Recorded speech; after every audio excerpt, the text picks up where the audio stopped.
Now, let's begin with the collapse of the MeToo movement. So the MeToo movement is going to continue because it should, okay? Nobody is in favor of rape or sexual assault. I have yet to see all the people out there marching in the streets in defense of Harvey Weinstein, which demonstrates once again that the idea that we live in a rape culture that is fine with rape is, I would say, wildly overstated. What we are concerned with and what we should be concerned with is this feeling that more and more people are now being dragged into a dragnet of exaggeration and awkwardness and uncomfortableness. The idea being that if a woman is uncomfortable or awkward about sex and afterwards she feels bad about it because maybe she shouldn't have been there in the first place, then we are supposed to believe that she was raped or wronged in some way. Now, I believe she was wronged by her, right? If you put yourself in a bad situation and then you go forward with something without any indicator to the person that you are having sex with, that you don't want to do this and then you feel bad later, you have been wrong by you, okay? That is your fault. Okay, and I know that it's not victim blaming because you're not the victim, except you're your own victim. Okay, if you say to a guy, I'm gonna come back to your apartment, I'm gonna have sex with you, you go through the whole thing, and then the next morning you feel bad because it was awkward, or it turns out the guy was a jerk, and halfway through the sex you felt like you didn't like it, but you didn't let him know that, you didn't say, no, get off of me, you just went forward with it because it was too awkward to say no. You at that point are your own victim, you're not his victim, and blaming him for that situation is no more right than blaming anybody for something for which they are not responsible. If you don't get, the guy can't read minds. It's so funny, we're talking constantly about mansplaining things. Like if I explain something to a woman, I'm mansplaining. Feminist-splaining is where you explain to me I was supposed to read your mind based on outward indicators that make no sense. The reason this is coming up now is because, as we discussed yesterday, there's a long article in Babe.com about Aziz Ansari, this comedian, who plays Tom Haverford on Parks and Recreation.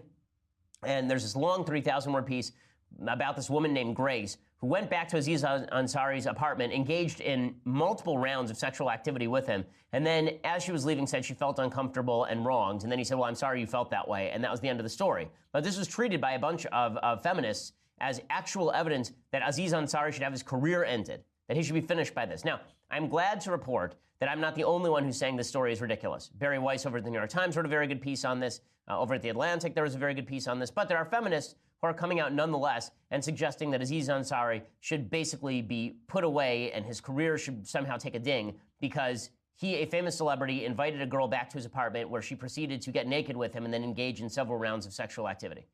Okay, this is insipid. What's particularly insipid about this is it actually undermines the foundations of feminism itself. The entire idea of feminism is that women have sexual agency, right? That women are supposed to be able to make their own choices. But now we're learning that a lot of feminists think that women should not be able to make their own choices, that men should be able to make the choice for the woman, saying, well, you know what, I don't think it's in your best interest to have sex with me right now. So it's not just on men as to whether women have sex, it's on men as to whether women have a good sexual experience all the way through beginning to end, which leads to bizarre stories like this one. So there's a new app, I'm not kidding, it's called Legal Fling. Okay, this is from Daily Wire, Emily Zanotti reporting. Worried your consensual one-night stand will turn into a rape allegation because you didn't get proper verbal and written consent from your sexual partner? Well, now there's an app for that. The new program, Legal Fling, claims to provide couples who hook up on the fly with an easy way to avoid being later accused of taking advantage of one another. An app that couples can use to create a legally binding contract saying that both of them consent to their casual union. See, we used to have something like this called a marriage contract. It actually came along with obligations, where you actually were supposed to do things for one another beyond getting your rocks off. But now we have to have legal consent forms for you to have a one-night stand. After downloading Legal Fling, you can send requests to potential partners who then have the option of checking off certain boxes like use a condom, photo and video, and BDSM. How convenient. And I mean, does this say love? I mean, it says love to me. I know that when I'm thinking romance, nothing says romance to me like a legal app, like an actual form that you fill out with boxes to check. Every time I decide to get romantic with my wife, this is what I do. I walk in the room, I drop a quick contract because I'm a lawyer, and then I say, please sign on and date on the dotted line and initial at these particular paragraphs if you're into this. It works great. She loves it. And if you later decide you want to revoke your consent, you grab your phone and electronically end the hookup. You can also, according to the app's website, use the app to write notes about your experience. All of these notes and contracts are then maintained securely and privately using blockchain. The app's creators believe they are solving the problem of consent issues, but Legal Fling still hasn't passed either Apple or Google's approval process. It's also questionable as to whether the contracts are in fact legally binding. They are not, of course, because according to the left, consent is a continuous issue, meaning that in the middle of the sex, if the woman says, I'm done, then the consent has been ended. So unless you grab the app in the middle of the actual coitus, then you are going to presumably be accused of violating the woman's consent, even if she signed the contract beforehand. Now, what's funny is that the left used to recognize how prudish and silly all of this was. Right? There's a show called New Girl with, what's the name of the woman who stars in New Girl? Zooey Deschanel. Thank you, Zooey Deschanel, who's famous for her bangs. And she was, and the show, the first couple seasons was actually pretty funny. There's one episode of the show which is a flashback to Zoe's prom night when she is looking forward to having sex for the first time, because this is America, where this is now the big thing, is that on your prom night you're supposed to have sex for the first time, not on your wedding night, on your prom night with some rando from high school who has pimples and is ugly. That's typically how prom night is supposed to go. Very exciting here in America, where traditional sexual mores have been thrown away. In any case, this is a very funny scene in which Zooey Deschanel basically is with a guy, and it demonstrates the disconnect between what feminists think they want out of sexual experiences and what they actually want out of sexual experiences. Because Zooey Deschanel's character on the show is a feminist. She is a single woman who's living with a bunch of dudes in an apartment. But this is a flashback to her prom night, and it demonstrates the stupidity of apps like Legal Fling. I'm gonna take off your dress. Do I have your permission? Yep. Yep. I can't find the zipper. Oh, there is no zipper. I made this dress and my mom sewed me in. Maybe I can try, abdominal area here. Is that okay? Do I have permission? Yes, you have my permission. Unwind the... Maybe if, because maybe you could just rip it.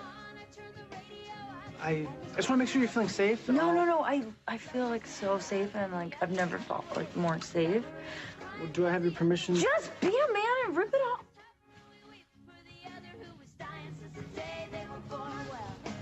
Now I'm feeling very unsafe. Okay, the reason that's funny is because this is stupid, people. Okay, if this is how you think sexual encounters are supposed to go, or that any sexual encounter in history has gone this way, you're out of your mind. That's why Hollywood used to be able to joke about this stuff, but now Hollywood can't even joke about it because they think that this is the ideal sexual scenario. The ideal sexual scenario is where you're asking every step of the way for permission. There's not a woman alive who feels like this is sexy. Not one. Okay, if you can name this woman to me who thinks that this scene is like really hot, then you are going to have to show her to me, because I don't believe you. I think you're lying. Okay, the reality is that women want men to act like men. That involves a certain amount of aggressive activity. Not rape, obviously, not doing things that women don't want. But if a man is acting like a passive do-nothing in the bedroom, women are not interested.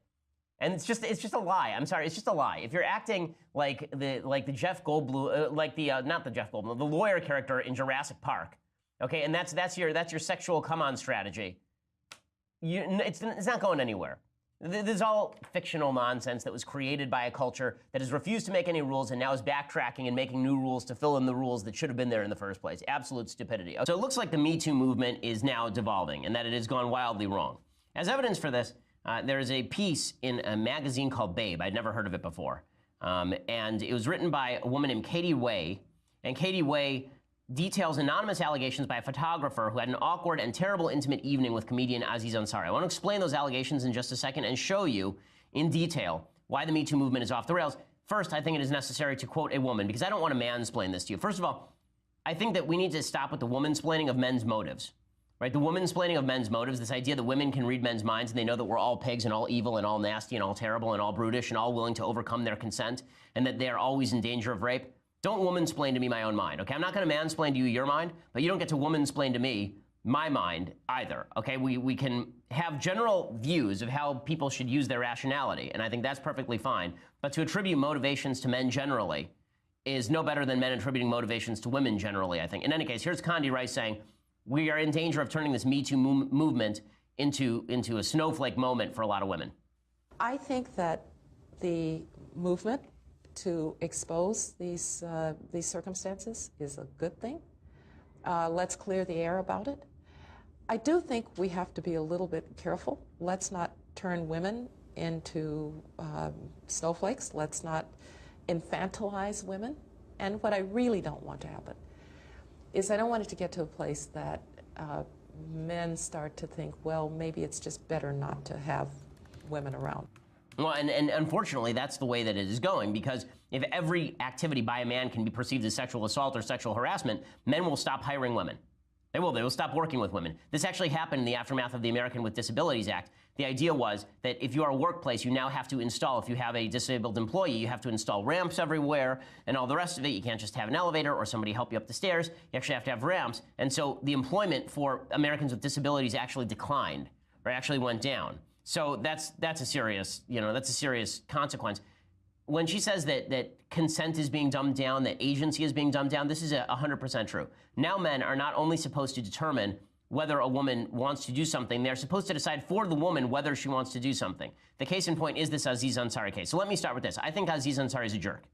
Yeah, Aziz Ansari sounds like a douchebag, and Aziz Ansari, he's one of these guys who wears the Time's Up button and then sounds like he treats women in a kind of trashy fashion. But this story is not a story of sexual assault. It's a bad penthouse letter.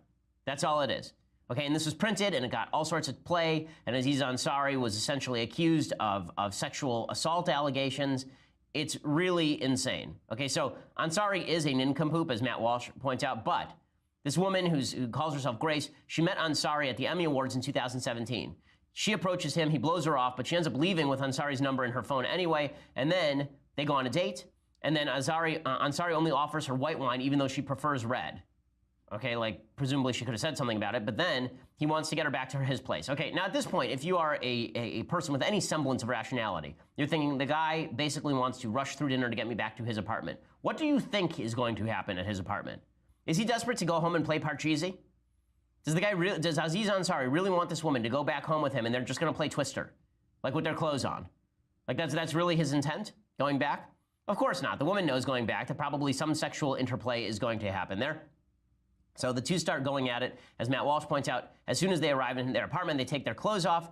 They perform various acts of sex. Here's the actual story, right? So she says he resumed kissing her. Okay, so first of all, they get undressed. Ansari says that he wants to grab a prophylactic, and the woman objects, saying, whoa, let's relax for a second, let's chill.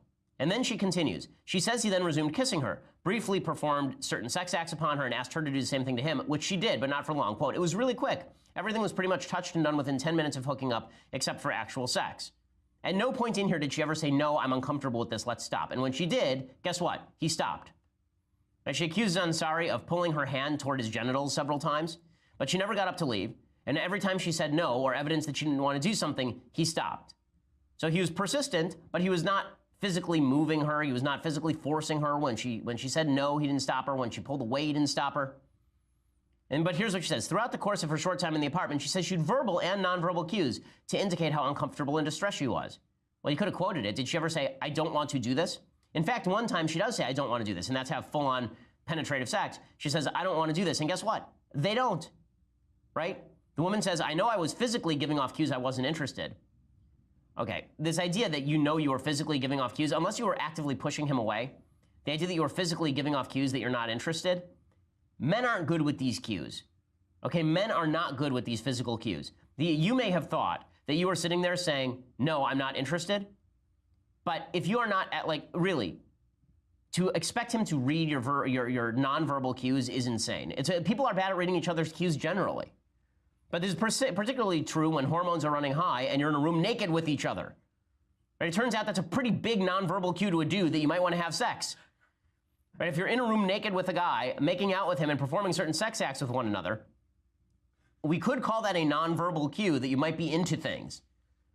Right? You know how I know this? Because I'm married, and when my wife doesn't want to have sex with me, she's not in a room naked with me, it turns out. Amazing how this works. Okay, and then the cues, as I say, the cues were at best ambiguous. Right? She told Ansari she didn't want to have sex because she didn't want to feel forced. He said, okay. And then they sat on the couch, and he asked her for another sex act. And here's what it says. Ansari instructed her to turn around. He sat back and pointed to his genitals and motioned for me to perform the sex act, and I did. I think I just felt really pressured. It was literally the most unexpected thing I thought would happen at that moment because I told him I was uncomfortable. Was it the most unexpected thing you thought was going to happen at that moment? Like more expected like a dragon popping through the window and blowing flame at you? Was it the most unexpected thing that you were having? You were in the middle of a sexual evening, and he asked you to perform a sex act that you had already performed earlier in the evening, and then you did it. Was it the most unexpected thing? Like really, was it shocking to you? You never could have imagined it. It was like Chris Farley coming back to life and busting through the apartment door. Like that would have been more unexpected, I feel like. I feel like a pizza arriving at that moment might have been more unexpected. I feel like I feel like the new episode of Game of Thrones dropping might have been more, like there are a few things in life that might have been a little more unexpected than you in the middle of having a bunch of sex acts with a guy, him asking you to perform something, then you doing it. Also, which part of the nonverbal cue was it when you started actually performing the sex act? Again, the woman can feel however she wants. I'm sure she felt used. I'm sure she felt awkward because she shouldn't have been there in the first place. Okay, she can make that choice, but then she doesn't get to say the next day, by the way, he should have figured out that I felt awkward. He asked you to do something and you did it. I don't know how he's supposed to read your mind. Again, it doesn't make Aziz Ansari any less of a jerk. It doesn't mean he's not gross. It doesn't mean that you ought to feel like that you have no right to feel how you want to feel. You can feel however you want to feel. But what we are arguing about now is whether there was an objective measure by which Aziz Ansari, he disobeyed your consent. That there is some objective measure by which we could lock Aziz Ansari up or ruin his career over this. And the answer I'm finding is no. Okay, this is a bad Penthouse Diary entry. Nothing in the piece suggests Ansari took advantage of the woman. She acquiesced to performing oral sex not once but twice. No physical force was alleged at any time.